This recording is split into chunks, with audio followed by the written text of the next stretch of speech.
Now, Bahrain's Shia opposition says a teenage protester has been killed in violent clashes with police in the capital, Manama.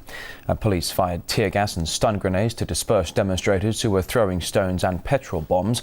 Now, they've been demanding equal rights from the Sunni monarchy for over a year. Now, let's talk about this further with Patrick Henningson, a geopolitical analyst for the UK column, a current affair website. Good to see you today, Patrick. As I'm sure you've been listening and keeping a close watch on this story, Bahrain has recently accepted most of the UN human rights body's recommendations, pledging to improve its treatment of political activists, crack down on torture.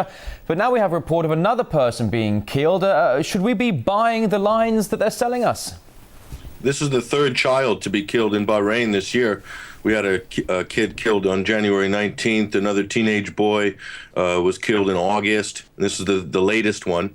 It's quite funny that Benjamin Netanyahu would give a speech in the UN proclaiming Israel is the beacon of democracy and equal rights and so forth. And Israel routinely shoots children for throwing stones.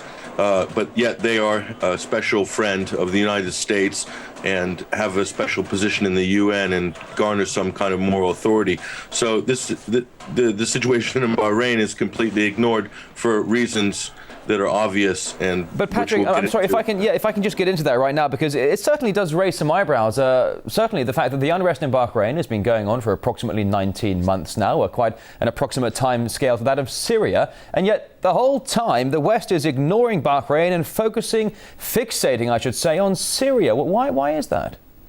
Because the difference between Bahrain and Syria is Bahrain is what you would call a good customer. They've been purchasing a lot of U.S. arms, and as has all the Gulf states. That's one of the results of the ratcheting up of war rhetoric with Iran, is all the Gulf states that are within reach of Iran are currently arming up, mostly buying second-generation surface-to-air missile defense systems, radar defense, and also Bahrain is a good customer in the fact that it's in a special club. It's hosting the U.S.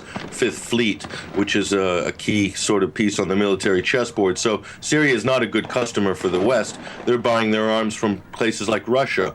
So you can really see where the game is and how the West calculates who's going to be targeted for humanitarian intervention and who is not. Patrick, you brought up the issue here of arms sales between regional areas there. I mean, I want to go into this a bit further if I can. It's been speculated that Saudi Arabia and the US want to establish military bases in Bahrain, as you mentioned a moment ago, to possibly ratchet up pressure on Iran. I mean, why would that be the case? I understand we saw Netanyahu with his what looked like an Acme picture of a cartoon bomb at the UN the other day, but is it really about ratcheting up pressure on Iran, do you think?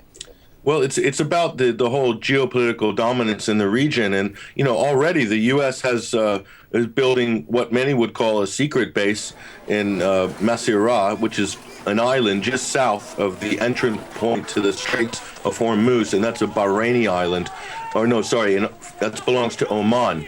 And they also have off Yemen, Socotra Island has a U.S. base on it. To the south of that, in the Arabian Sea, you have the Diego Garcia base.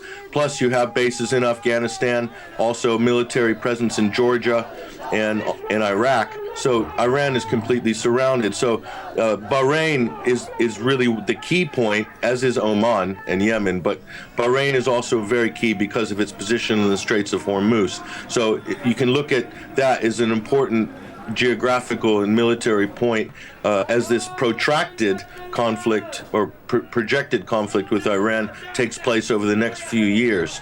So it's kind of like a Cold War situation, Rory, where the U.S. is trying to surround its adversaries. That's the way we see it. Well, certainly, Patrick, we've been showing the maps here on RT for weeks now, and it really does show an incredible footprint of US and NATO and UN bases that basically are surrounding all that area and surrounding the perimeters of Russia. Patrick Henningson, I wish we had more time. We don't, but geopolitical analyst for the UK column Current Affair website. A pleasure to have you on RT today. Thank you.